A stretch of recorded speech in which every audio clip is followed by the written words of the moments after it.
Bienvenidos.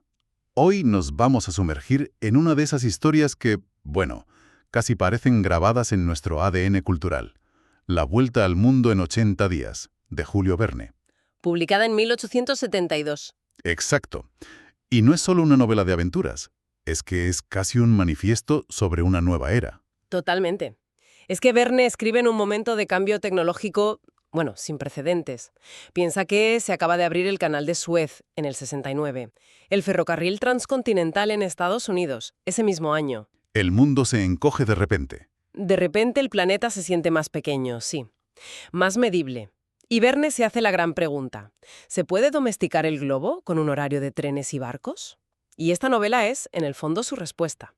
Pues esa es nuestra misión hoy. Analizar cómo Verne construye esa respuesta, a través de sus personajes, que son arquetipos inolvidables. Uf, y tanto. Y un viaje que es una carrera constante contra el caos.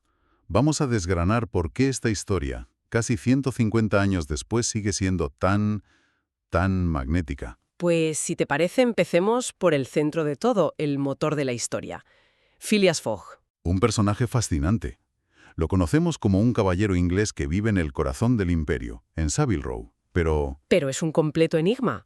totalmente, nadie tiene ni idea de dónde viene su fortuna. Su vida no es una vida, es un algoritmo. Sí, sí. Se levanta a la misma hora, come en su club a la misma hora, juega las cartas. Es un reloj humano. Y es que es clave entender lo que representa ese club, el Reform Club. No es un bar cualquiera. No, para nada. Es el epicentro del establishment británico, el lugar donde los hombres que dirigen el imperio se reúnen. Y en medio de todo ese poder, Fogg es una anomalía. No le interesa la política ni los negocios. Nada. Su única pasión es la exactitud. Es la personificación de la lógica industrial llevada al extremo. O sea, para él, todo se puede calcular, prever y ejecutar sin un solo fallo. Lo imprevisto no existe. Es un error de cálculo, simplemente. Claro. Y un personaje tan extremo necesita un contrapunto. Y Verne nos lo da casi de inmediato. Llega su nuevo criado, Jean Passepartout. Que es todo lo contrario. ¿Qué es lo que hace que funcione tan bien ese contraste? Pues funciona porque es todo lo que Fogg no es. Passepartout es francés, es emocional, es reactivo y tiene un pasado caótico, lleno de vida. Ha sido acróbata, cantante, sargento de bomberos. Ha vivido 1000 vidas. 1000. Y curiosamente busca a Fogg porque lo que quiere es tranquilidad, orden. Quiere un amo tan predecible que pueda, como él mismo dice, olvidar hasta el nombre de Passepartout. Y cuando lo conoce, cree haber encontrado el paraíso de la rutina. Totalmente. Me encanta esa primera impresión que tiene de él, que llega a pensar: he visto gente en el Museo de Cera de Madame Tussauds tan animada como mi nuevo amo. Es una descripción brillante. Es que te lo dice todo en una frase.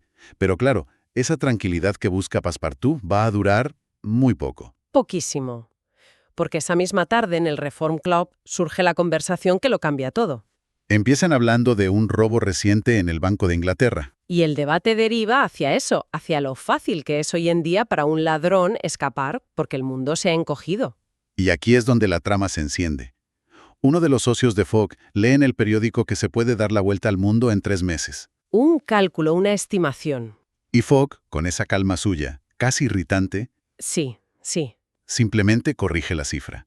En 80 días. Y esto para sus compañeros es una locura, una fantasía, pero Fogg no lo suelta al aire. Presenta un itinerario detallado, un desglose de trayectos. Es la primera vez que vemos su mente en acción. Exacto. Para él no es una aventura, es un problema logístico.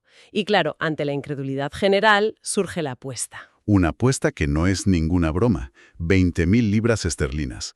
Podemos poner esa cifra en contexto. Es que es fundamental hacerlo. 20.000 libras de 1872 equivaldrían hoy a varios millones de euros. Una fortuna. Una fortuna colosal, la mitad de su patrimonio conocido. Pero aquí está la clave del personaje. No lo hace por el dinero. Para nada. La apuesta es casi una excusa. Para Fogg es una cuestión de honor filosófico. Es la prueba definitiva de su visión del mundo. Que la razón y la matemática pueden conquistar el espacio y el tiempo. Como él mismo dice, un mínimo bien utilizado basta para todo. Esa es la frase. Y la puesta en marcha es inmediata, casi violenta en su precisión. Llega a casa y le dice a un Passepartout estupefacto que hacen las maletas. Y que se van en 10 minutos. A dar la vuelta al mundo. Imagínate la cara de Passepartout. Y en medio de ese torbellino, él tiene una preocupación mucho más terrenal y cómica, ¿verdad? Se da cuenta de que con las prisas se ha dejado la espita del gas de su habitación abierta. Es un detalle genial. Es buenísimo. Porque nos recuerda que mientras Fogg piensa a escala planetaria, a Passepartout le preocupa la factura del gas. Un gasto que, por cierto, irá de su bolsillo durante los 80 días. Ancla todo el viaje en un problema doméstico, muy humano. Y empieza el viaje. Y desde el minuto 1 el plan perfecto de Fogg se enfrenta a la realidad. Y el primer gran obstáculo no es una tormenta, no es un fallo mecánico. Es un hombre, el detective Fix. Un personaje maravilloso. Sí, lo es. Está convencida de que esa partida tan repentina de Fogg y el dineral que lleva encima solo pueden significar una cosa. Que es el ladrón del Banco de Inglaterra. Claro. Fix representa una lógica opuesta a la de Fogg. Si Fogg es la lógica de la ingeniería, Fix es la lógica de la sospecha. Y cada movimiento preciso de Fogg Para Fix no es una prueba de su meticulosidad, sino la coartada perfecta de un criminal brillante. y lo persigue por todo el mundo, intentando detenerlo o por lo menos retrasarlo hasta que llegue la orden de arresto de Londres. Sus intentos de ponerle trabas son una fuente de tensión constante. Pero no es el único obstáculo. Verne también enfrenta a Fogg contra los fallos de la propia tecnología en la que él tanto confía. Exacto. El ejemplo más claro y famoso ocurre en la India. Llegan a una parada en mitad de la selva. Y descubren que la línea de ferrocarril que aparece en los mapas, la que está en el itinerario de Fogg, no está terminada. Faltan 50 millas. ¿El viaje debería detenerse ahí? Debería. Y esta es una de mis reacciones favoritas de Fogg en todo el libro. Su compañero, Sir Francis Cromarty, entra en pánico. Lógico. Y Fogg, con una calma que roza lo inhumano, dice: «No, Sir Francis, estaba previsto». A mí esa frase me fascina. ¿De verdad lo tenía previsto o es solo la fachada de su control absoluto? Yo creo que es una mezcla. Yo también. No creo que supiera que exactamente ese tramo faltaría, pero su filosofía es que los obstáculos son una certeza. Estaba previsto no significa sabía que pasaría esto. Significa, mi sistema ya cuenta con que habrá imprevistos y tengo los recursos para solucionarlos. Y lo demuestra al instante. No se queja, no busca culpables, simplemente pregunta dónde puede comprar un elefante. Una solución brillante y audaz. Paga la cifra desorbitada de 2.000 libras por un elefante llamado Kiyuni, Y contrata a un guía parsi. para que los lleve a través de la selva. Esto nos muestra que su método no es rígido, es adaptable. Claro, utiliza su fortuna como una herramienta para resolver problemas, no como un lujo. Y es en este viaje improvisado, a lomos de elefante, donde la novela da su giro más importante. Se topan con algo que no estaba en ningún horario, algo que desafía por completo la lógica matemática de Fogg. Se encuentran con una escena terrible, una procesión de sute. Para quien no conozca el término, el suté o sati era una práctica funeraria hindú ya prohibida por los británicos en esa época, pero que aún se daba. En ella, la viuda era inmolada, a veces a la fuerza, en la pira funeraria de su marido. Y lo que ven es a una joven, Auda, que va a ser quemada viva al amanecer. Y aquí, el hombre que vive por y para el cronómetro, el que no puede permitirse perder ni un minuto. Toma una decisión radical. Se entera de que el sacrificio será de madrugada y declara: «Todavía tengo 12 horas libres. Puedo dedicarlas a eso». Y añade esa frase que lo cambia todo. Supongamos que salvamos a esta mujer. Es el punto de inflexión de la novela y del personaje. Sin duda. Por primera vez, Fogg decide arriesgar su plan, no por un obstáculo logístico, sino por un imperativo moral. El factor humano no es un problema a sortear. Es una causa por la que desviarse. El autómata demuestra tener un código ético. Y es fascinante cómo lo verbaliza, porque más tarde admite que tiene corazón, pero añade: A veces, cuando tengo tiempo. sigue aplicando su lógica, pero el objetivo ha cambiado. Ahora es salvar una vida. El rescate en sí es pura aventura. El primer plan, el de asaltar la pagoda, fracasa. Y es entonces cuando Passepartout, el hombre de los 1000 oficios, tiene su gran momento. Un momento increíble. Aprovecha el humo, la oscuridad y, recordando su pasado en el circo, se hace pasar por el Rajá difunto que resucita Se levanta de la pira en medio del caos. y se lleva a Auda en brazos. Es la victoria de la astucia y la improvisación, las cualidades de Passepartout, al servicio del plan de Fogg. A partir de aquí, Auda se hunde al grupo, y el viaje se vuelve aún más trepidante. La recta final es una locura de desafíos. Atraviesan tifones en el mar de China, Fix consigue emborrachar y drogar a Passepartout en Hong Kong para separarlo de su amo. Cruzan Estados Unidos, el tren es atacado por los Sioux. Y en ese ataque al tren, Fogg vuelve a demostrar su cambio. Passepartout es capturado, Y Fogg no duda un segundo en ir a rescatarlo. sabiendo que eso le hará perder el tren y casi con toda seguridad la apuesta. El hombre que al principio despidió a un criado por un grado de temperatura en el agua de afeitarse, Ahora arriesga su fortuna por salvar a ese mismo criado. Ya no es el mismo Phileas Fogg. consiguen superar incluso eso. Atraviesan las praderas nevadas en un trineo a vela. Otra imagen icónica de Verne. Y finalmente, contra todo pronóstico, llegan a Liverpool el 21 de diciembre. A solo unas horas de tren de Londres. Parece que lo han conseguido. Parece.